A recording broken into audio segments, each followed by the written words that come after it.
Hi, today we're going to talk about how people decide to run for office, who actually runs, how they resemble the overall public, and how that all affects our political system. The U.S. political system gives people many opportunities to participate in politics, but it rarely requires it. As a result, participation tends to be highly unequal. Certain people are much more likely to participate in politics than others, and certain types of participation ends up being dominated by particular classes in our society.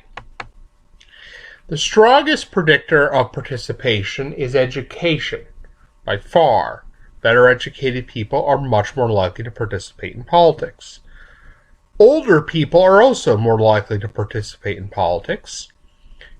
Income is another important predictor of political participation. It particularly shapes who gives money to campaigns and to political groups. And higher prestige, white-collar occupations also lead to more participation. Why is education so important? It provides skills that allow one to understand politics and overcome hurdles to voting and other forms of participation. The educated are more likely to associate with politically active people who may ask them to participate. The most common reason that people give for participating in politics is that somebody asked them. Educated people tend to associate with other people who are educated, and those people are likely to ask them to be involved in politics. It's certainly expected that educated people will know something about the political world. So it's more likely that someone who is college educated is going to be expected to be well informed about politics. It's more likely that they will have friends who will encourage them to join a political group or attend a meeting or even perhaps run for office. The educated are more likely to enter high-status professions where they will practice skills helpful to political participation. Those skills include reading, writing, public speaking, understanding complex material, learning about politics. All these things tend to make one more active in politics and make them people more effective if they do decide to become active in politics. So people who are lawyers or business executives practice these skills every day, which is not true for someone who, say, is a janitor or an auto mechanic or a truck driver. And these are people who, while they may practice many different types of skills, they're not skills that help one become politically active.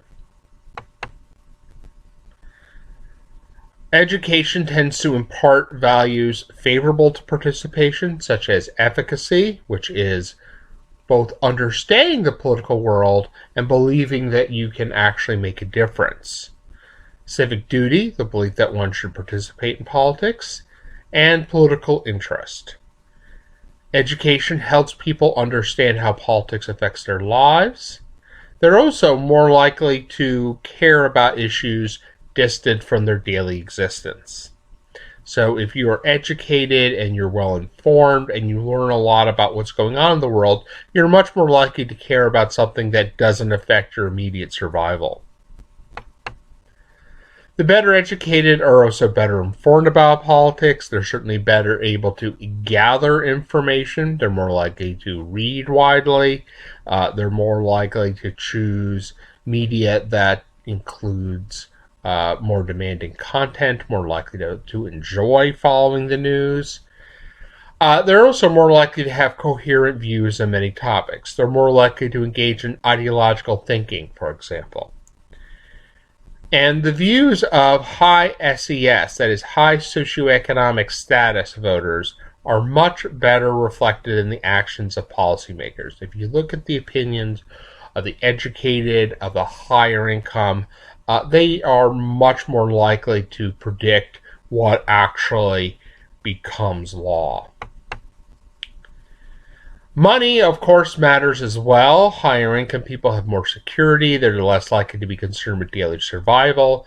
They're more likely to have disposable income for political giving. They're more likely to have control over their own time. They're more likely to be able to pay the expenses of political activity. And that could be anything from being able to donate to a campaign, to joining a political group, to attending a political meeting because you have an automobile that allows you to travel to it, and because you have the money to, say, pay a babysitter because you have children at home and you need someone to watch them while you're at the political meeting. So income matters as well. People in high status occupations are more likely to participate in politics. This includes business, education, law, medicine, and so on. These are people who are in positions of power. These are people who have greater control over their lives than people in lower status occupations. They're more likely to practice skills that make them politically effective. They are more likely to know other people who are politically active, who may ask them to become politically active. They may belong to groups that encourage them to be politically active. For example, the American Medical Association has long encouraged doctors to join, not just join political groups, but to run for office. And people in these professions are more likely to have frequent contact with government, something like law or education. These are professions where you're much more likely to be dealing not just with government regularly, but dealing with particular policy issues. Age is closely tied to voter turnout and political participation. As people get older, they acquire more experience in political activism. They develop clearer views on issues, including a stronger sense of party identification, and that's more likely to make them motivated to participate in politics. Political participation peaks in the 50s, 60s, and early 70s. It begins to decline after the age of 75, but that is not due to age per se. That is due more to the ill effects that sometimes come with old age, poor health that can make you less able to participate in politics, social isolation because maybe many of your friends and family have passed, and widowhood. Married people are more likely to participate in politics than unmarried people. Particularly widowed women are likely to disengage from the political process. It's worth noting that while most forms of political participation increase with age until very late in the lifespan, the decision to run for office more often than not comes in midlife. It is less likely to be people who are retired. It's more likely that it's something that people pursue in their 40s and 50s. And affluent seniors are a politically active bunch. They have all the resources they had when they were younger. Now they have a new one, free time. Citizens under 30 are especially unlikely to participate in politics. They're less likely to find politics interesting. They're less likely to have strong views on issues. They may not be particularly engaged with the political world.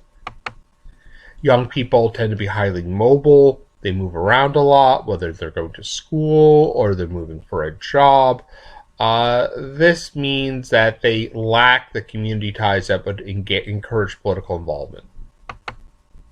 But as people enter their 30s, they marry, they have children, they get steady jobs, they buy homes, they put down roots and become active in their community. They develop more of an interest in politics. You can see how someone who has children will start caring about the local schools. Someone who buys a home may start caring more about taxes. Someone who's building a career in a particular occupation may start caring about issues that affect that occupation. And so people begin to vote. And people who have strong social connections, which oftentimes come with age, are more likely to participate in politics. This includes people who are married, people who own homes, people who attend religious services, people who've lived for a long time in one area. These are all people who are more likely to become politically active. And certain attitudes are associated with participation. Efficacy, which includes both internal efficacy, the belief that you can understand politics, and external efficacy, the belief that the political system will respond to you. Civic duty, the belief that you should participate in politics. Political interest, and party identification. All these attitudes tend to be tied to participation. They're also oftentimes tied with social class. Political attitudes are often formed early in life. This process is called socialization. Sources include family, religion, education, one's peers, the events that occur during your youth. So people are, for example, more likely to support the party that their parents supported. They're more likely to support the party that was in vogue when they were young. If you look at people under 35, they're a very democratic group. Not because of their age, but because they grew up particularly under a very unpopular Republican president, George W. Bush. But of course, other values besides party identification can come through socialization. One's religious identity can be an important factor in one's political views. Attitude towards the political process, attitude towards political participation. If you grew up in a politically active home, you're likely to be politically active yourself. And of course, socialization varies by gender.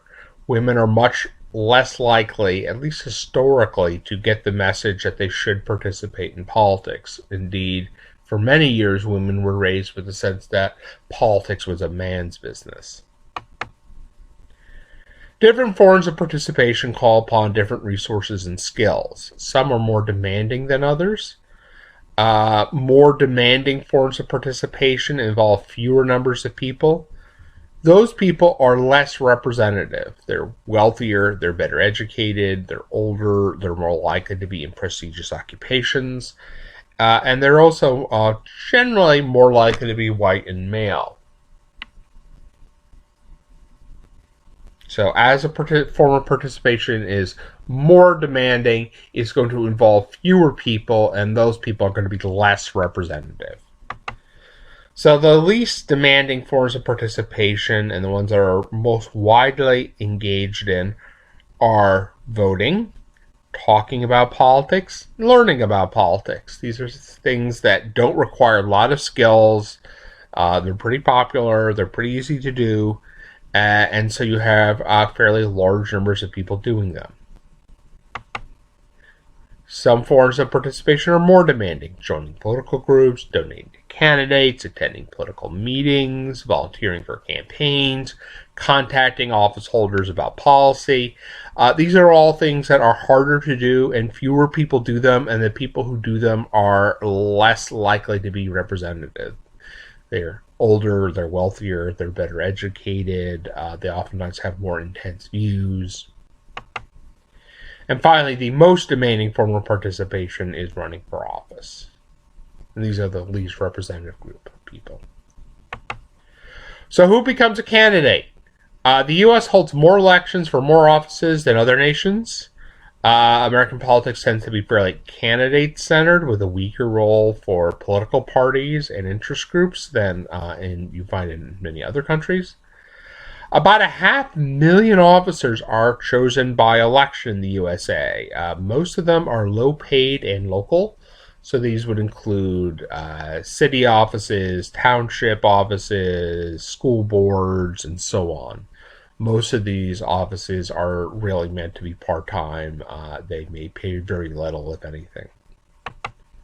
So who becomes a candidate? What do they have to think about? Questions that they confront may be, do I want this office? Do I want this office at all? Do I want any kind of political office? Do I like this particular one? Who else might run? Who would be my competition?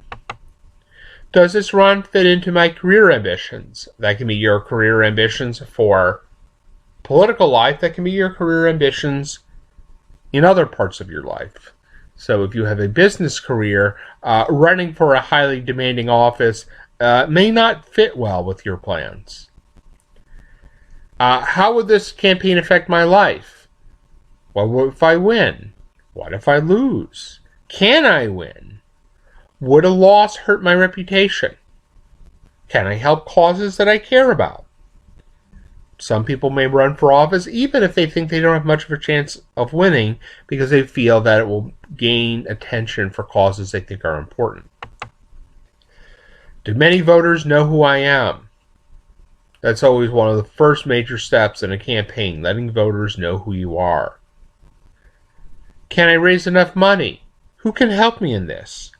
It always helps to have a good network of friends and supporters.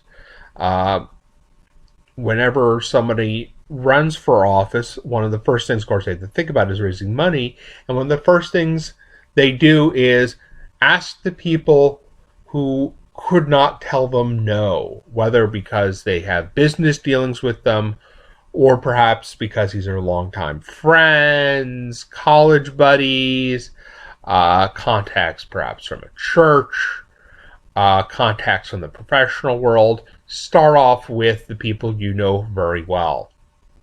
Who wants me to run? Oftentimes people are recruited to run for office. Who will run my campaign? Who can help me? The decision to run for office is shaped by a variety of factors. Where is this race taking place? When is the election?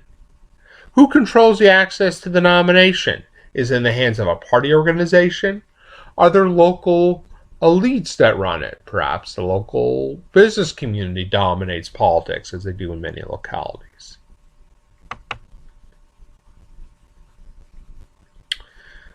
The decision to run for office is going to be shaped by certain structures. What's the constituency? What's it look like? What are the district lines?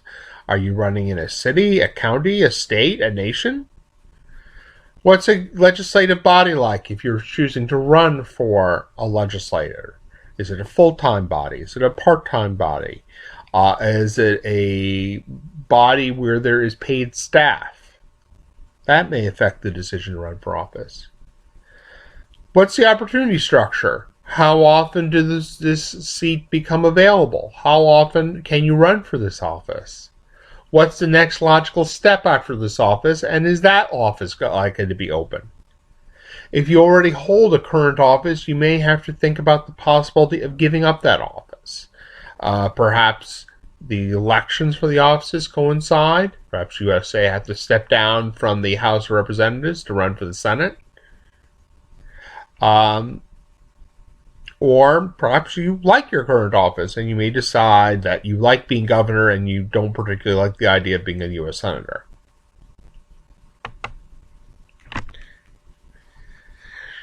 The personal context matters as well.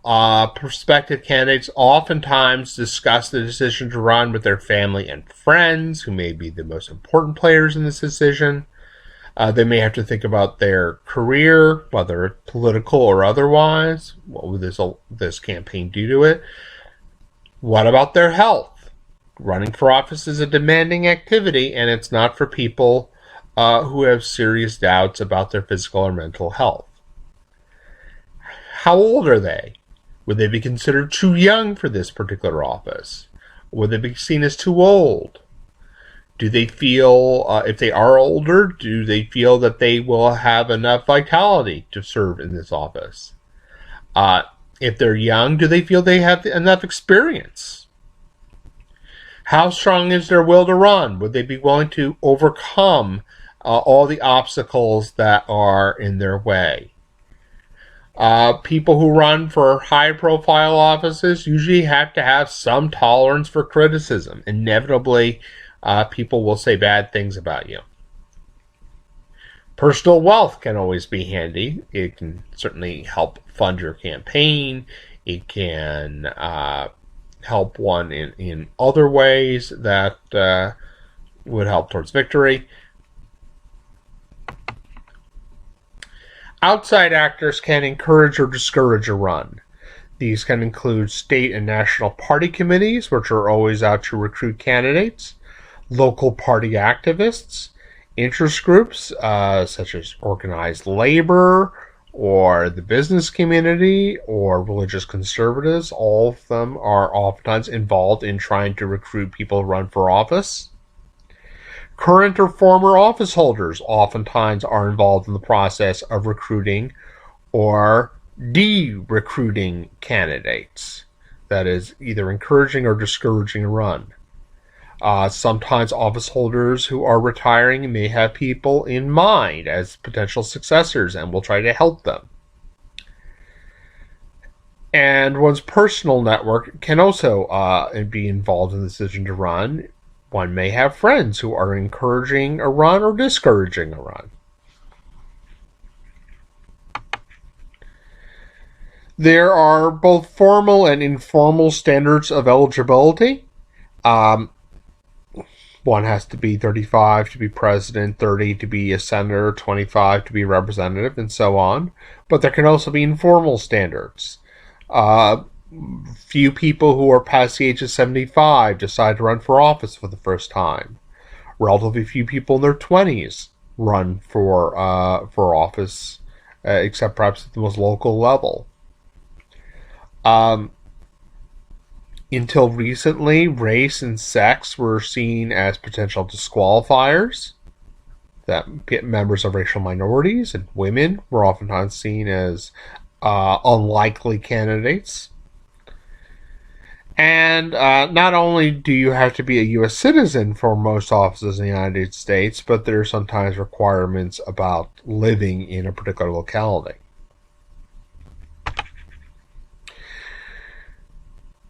Candidates have to think about the resources they have. Money is the most obvious, both their own and that of their supporters. Their expertise. Are they used to participating in politics? Are they used to running for office? Are they someone who's already well known? Can they recruit volunteers? What about their personality? Are they comfortable meeting large numbers of people? Are they comfortable dealing with people who may be hostile at times? You have to think about the likelihood of victory. Think about the constituency. Is this a constituency that is favorable to my party? Is this a constituency where most people already know me? Is there an incumbent running?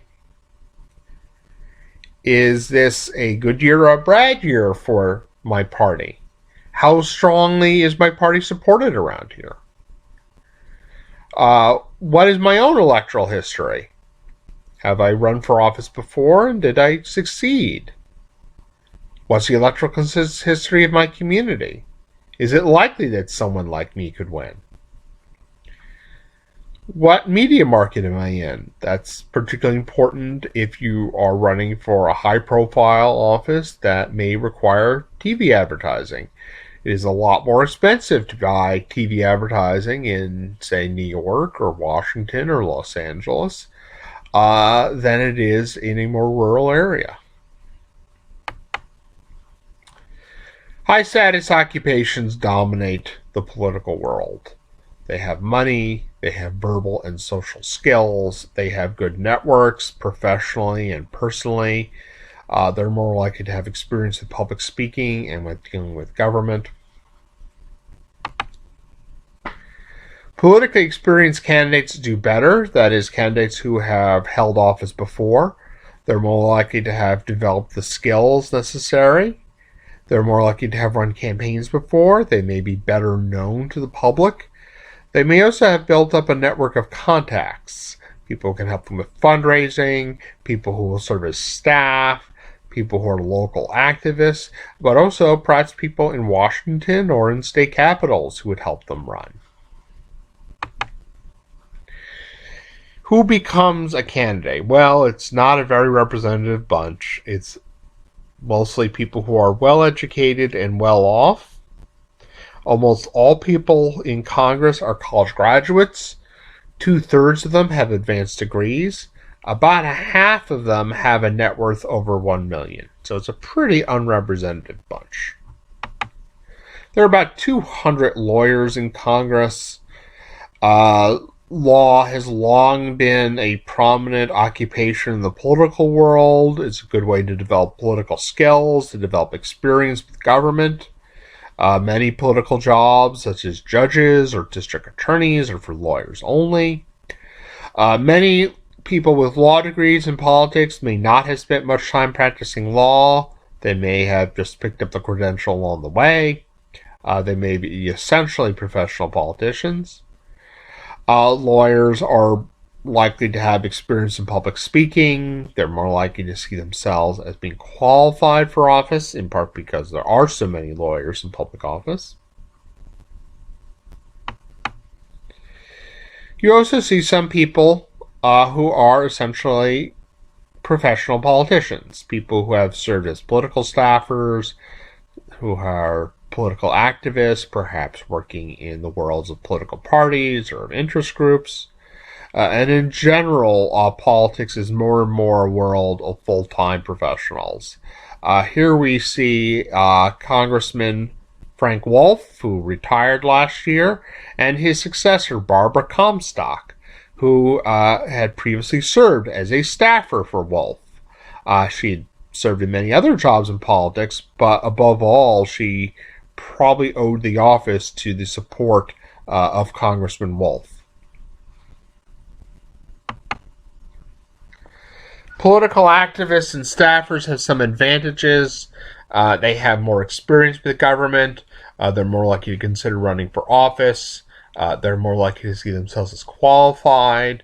They have experience in public speaking. But they also may not have the personal wealth that would support a run for office. Generally speaking, these jobs are not highly paying. One exception, of course, is those staffers who spent time as lobbyists, which is, of course, a good way to turn one's political experience into a steady income. The business community is particularly well represented among Republican office holders. They, of course, above all, bring in money, not just their own, but they're likely to have ties to other people in the business community who can also donate to their campaigns. And there, of course, may also have developed social skills. One issue with people in the business world running for office is that they are usually accustomed to a fairly high income, which in most ways is an asset in running for office. They certainly don't have to worry so much about paying their expenses. They may not need to worry about supporting their family while they're in office. They've already got all the money they need.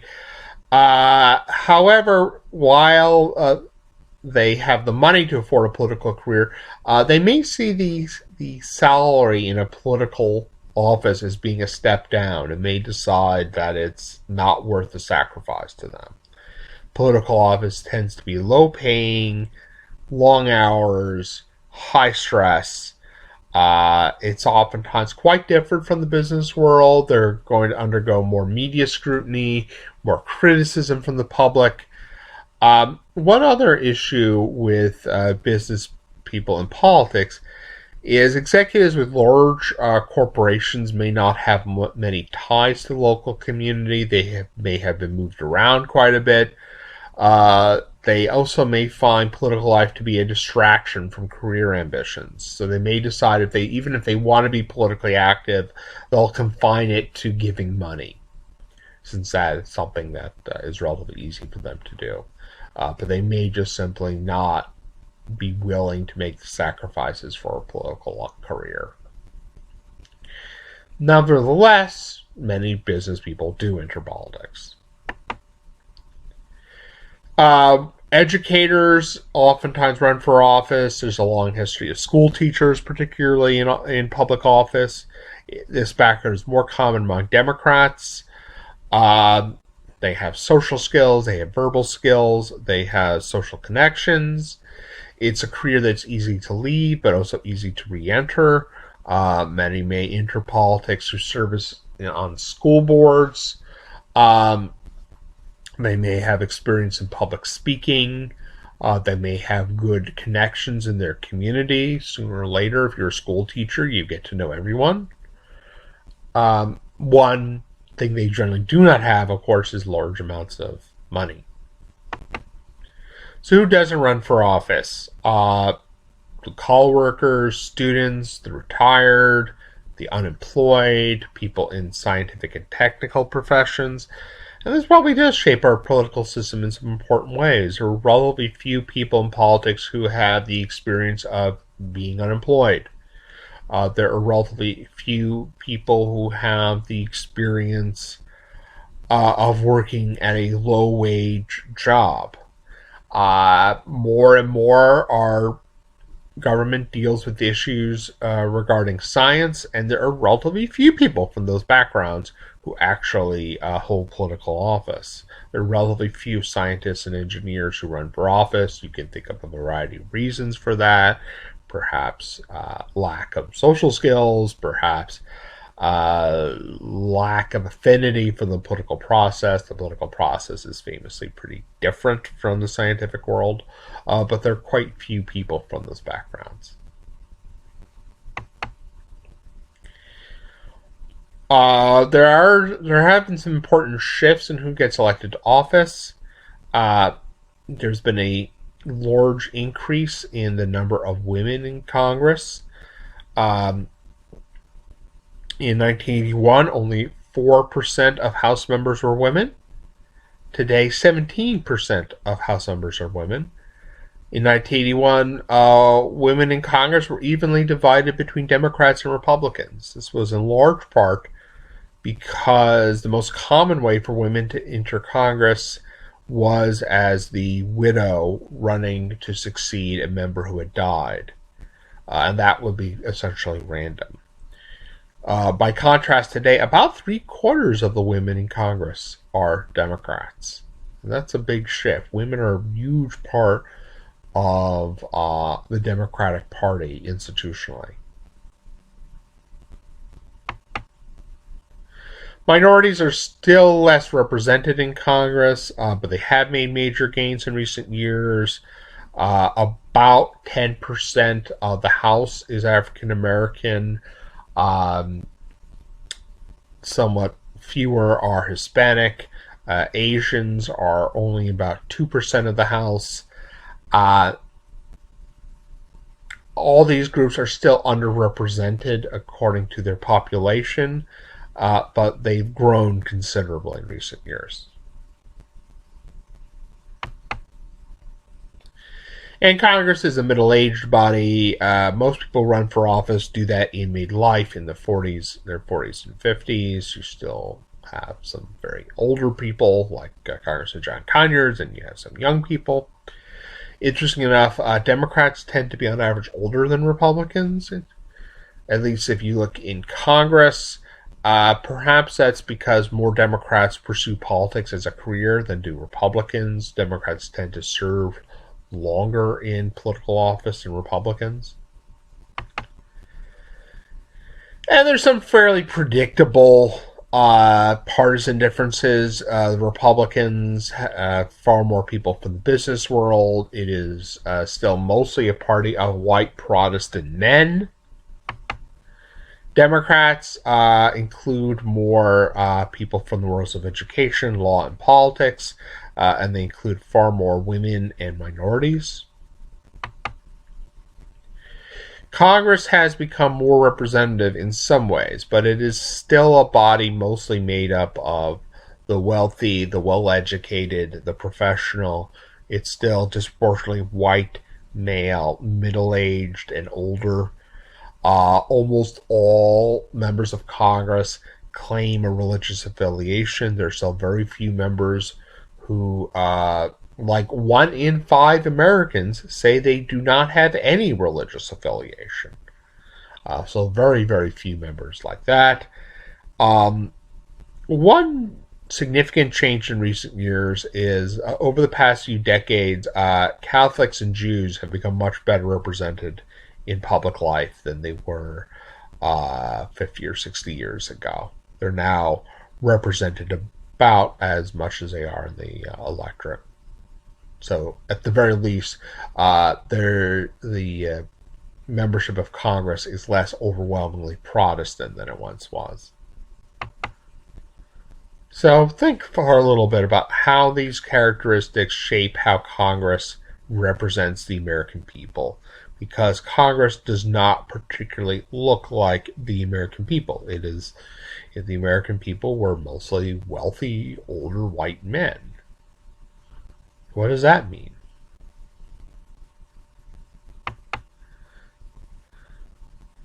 So where do candidates come from? Are they called or chosen? Does someone ask them to run, or do they run on their own? People nominate themselves, oftentimes in consultation with family and friends. Party organizations used to control nominations in many states. Elsewhere, there were other elites, such as local business, that did. They've lost this control. But there's still many people who are going to encourage candidates to run. These include local figures in the worlds of political parties and interest groups. And these activists are important. Candidates who get their support tend to perform better than those without such endorsements. There's also recruiting on the national level. In the most extreme cases, presidents may ask people to run. Congressional leaders especially are active in doing this. Congressional parties, the Four Hill committees, interest groups such as Emily's List are oftentimes active in recruiting candidates. And political parties know how important good candidates are. They talk of good recruiting years. And so here we see an example, Congresswoman Tammy Duckworth, who the Democrats have recruited to run for the Senate in Illinois against Senator Mark Kirk. It's expected to be one of the top races of next year. Duckworth, of course, is a disabled veteran of the Iraq War, attractive life story. Ambition is key to American politics. It's key to politics in general. And it comes in a variety of flavors. There's discrete ambition, someone who just wants a particular office. I want to be mayor. I want to be district attorney. Static ambition, hold on to current office. I want to be reelected to Congress. I want another term as county clerk. I am running for reelection to the city council, and so on. And then there's progressive ambition, seeking a higher office. I may be a state senator now, but I want to be governor someday. I'm serving in the U.S. Senate, but I've got a plan to become president.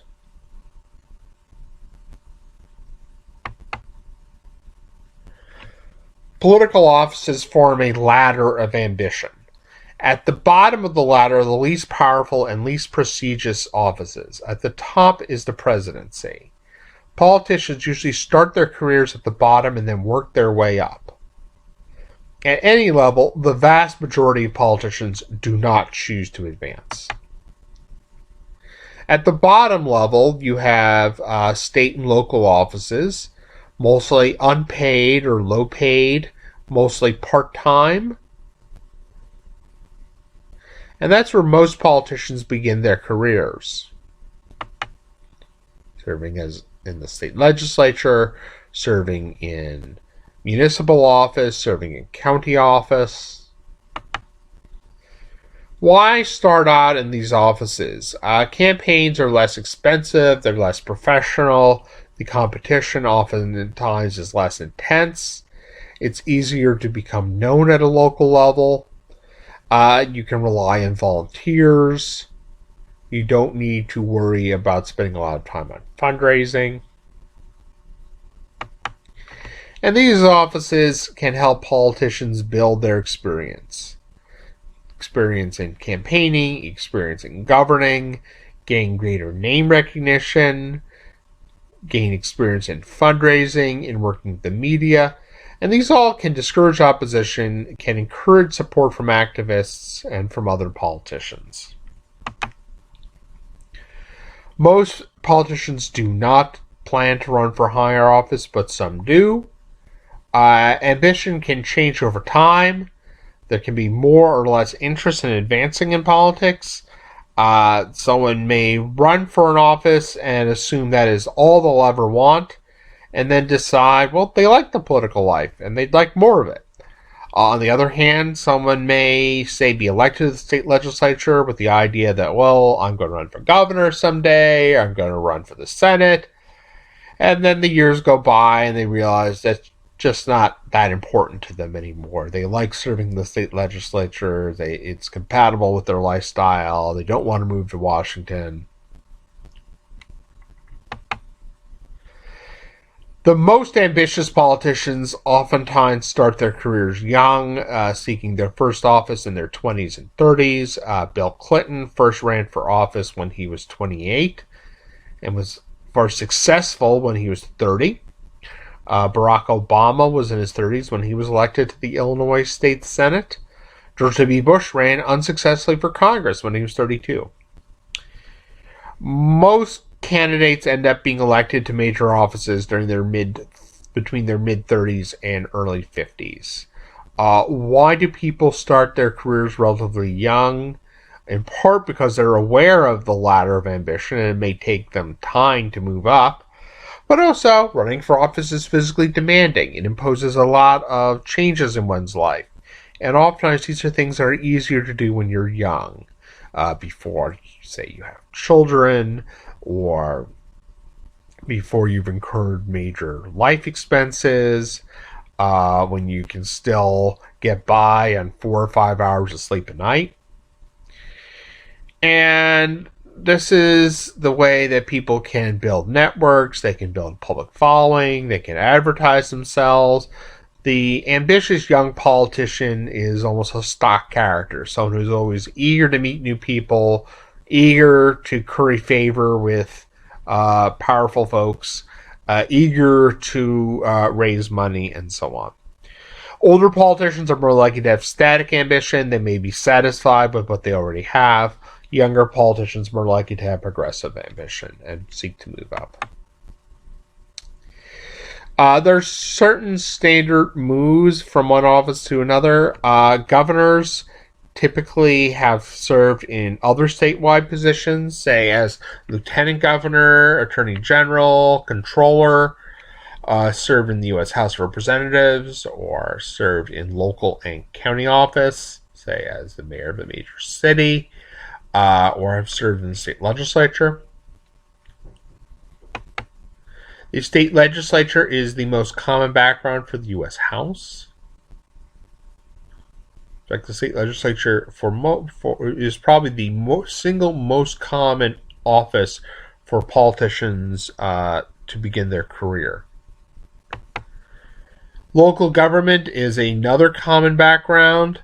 For example, there's one House seat in Northern Virginia where the last two members who have held it previously served as chair of the Fairfax County Board of Supervisors. Occasionally you have a very prominent local official running for Senate. Cory Booker, here's a good example of someone who had served as a big city mayor.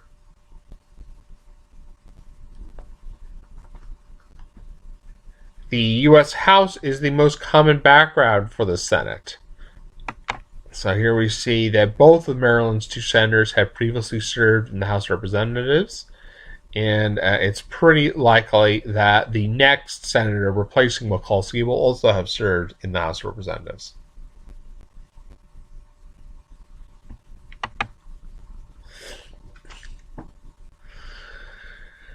Governors and other statewide officials oftentimes run for Senate. Both of Virginia senators, Tim Kaine and Mark Warner, previously served as governor. Non-elected political offices also produce candidates. Political staffers oftentimes run, particularly sometimes to replace their boss. They may have developed a very nice network of supporters working for a member of Congress. Appointed officials, party officials, even if these people are not well known to average voters, they have significant resources. They have an ability to raise money. They've built up ties over the years to politicians and activists. So here we see a good example of a non-elected politician who parlayed his career into an almost successful race for office. Here we have Ed Gillespie, who ran for the U.S. Senate in Virginia. Not a guy who most Virginians had ever heard of, but he had served as chair of the Republican National Committee. He'd been a top aide to George W. Bush. And these ties had helped him raise money and build a strong campaign. And he was nearly elected in 2014. Presidential candidates, of course, come from positions at the very top of American politics. Current and former vice presidents, like Al Gore. George H.W. Bush served as vice president before being elected president. Current and former cabinet members, like former Secretary of State Hillary Rodham Clinton. The Senate is famous for producing presidential candidates: Bernie Sanders, Marco Rubio, Rand Paul, Ted Cruz, previously Barack Obama, John McCain, John Edwards, John Kerry, and so on.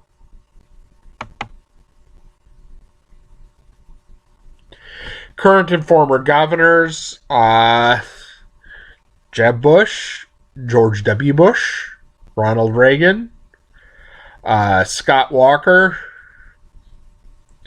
Rick Perry, Bobby Jindal, Mike Huckabee, and so on. A long list of governors who've sought the presidency. Other backgrounds are less common. Less likely for candidates to come out of the House of Representatives.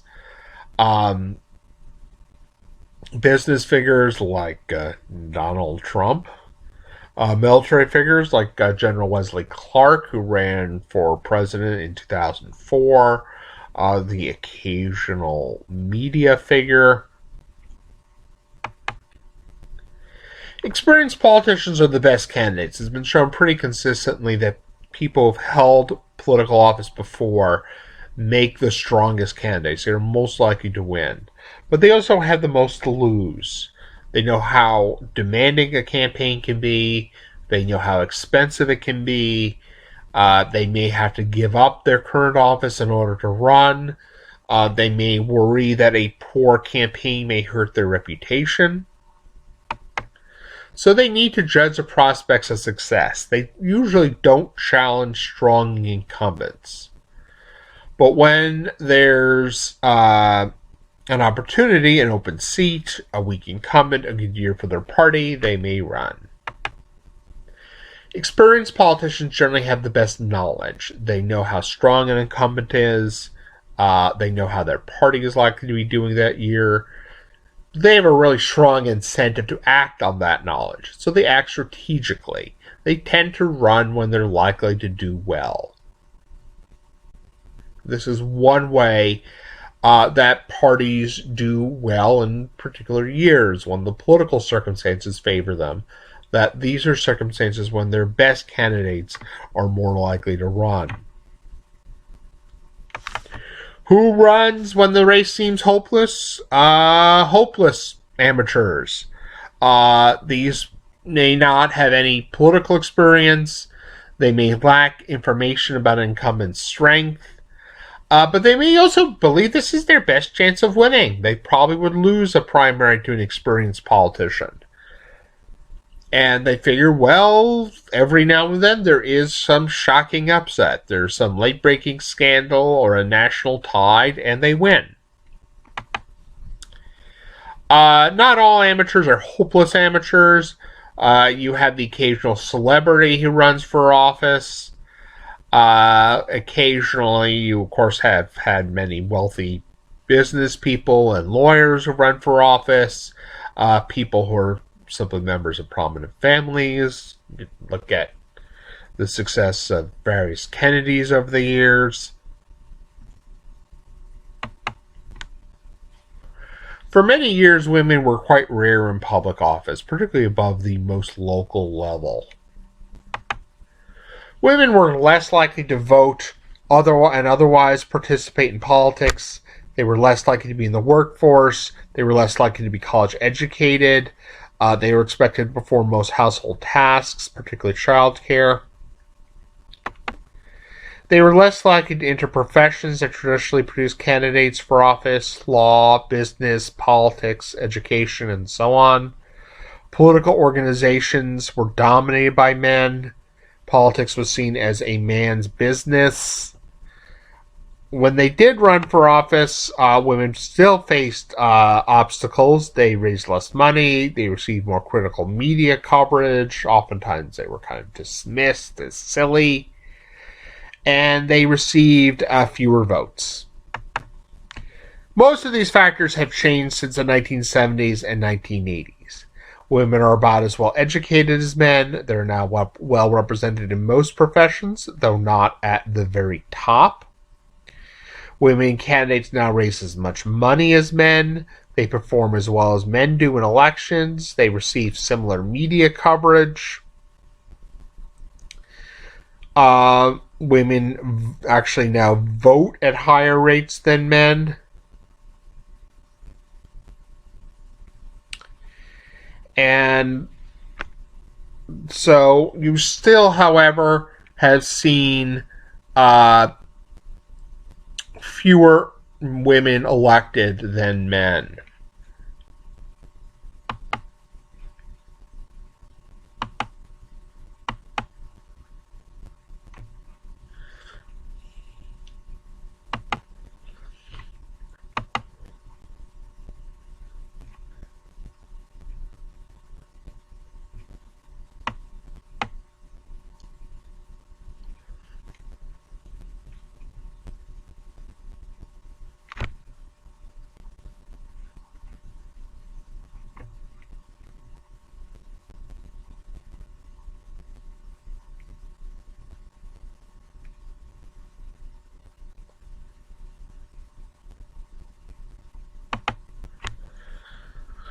So why are women still less likely to run for office? Women have only recently entered the professions and local politics in large numbers.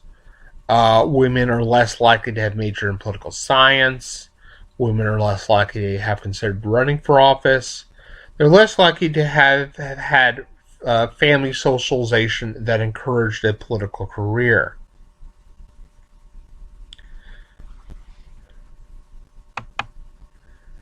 Women are less likely to perceive themselves as qualified.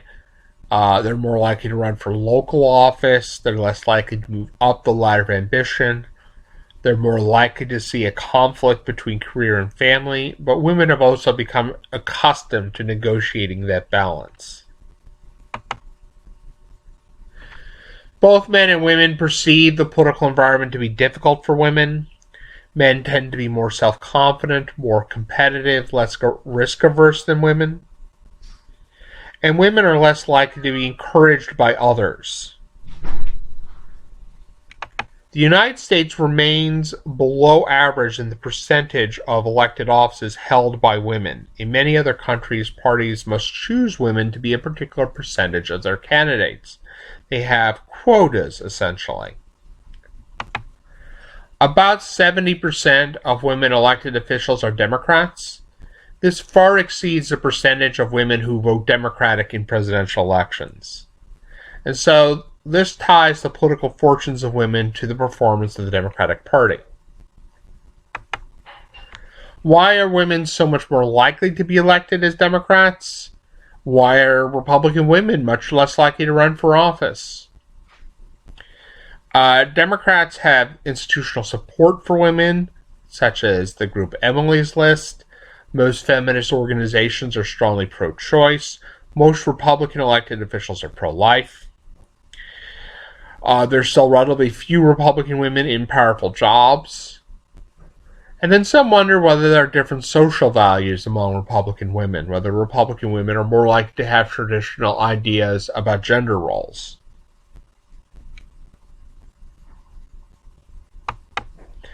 And one final note, organizations such as the Congressional Caucus for Women's Issues have lost a lot of their power, even as more women are elected in office.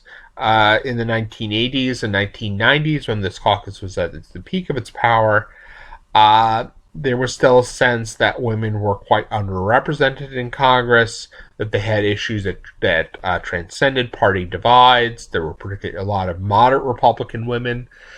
Today, women in both parties feel pretty well integrated into their parties, and they also feel that they don't have that much in common as women, that Democratic and Republican women differ too much.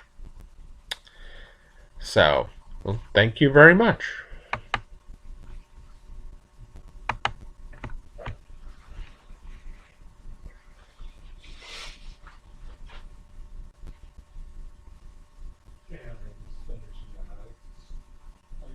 Did it initially without me.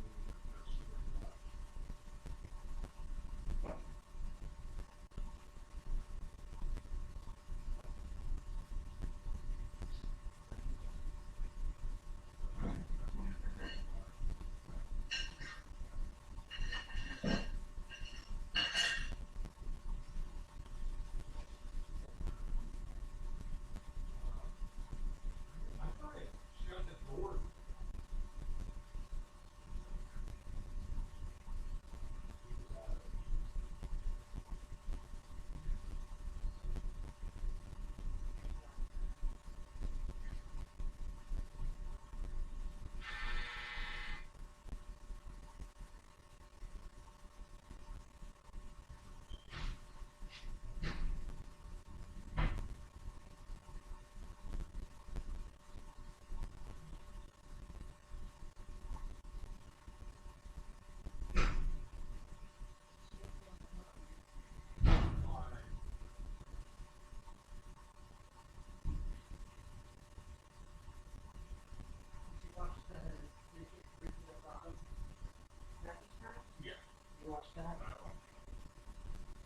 So you watched that with that stuff?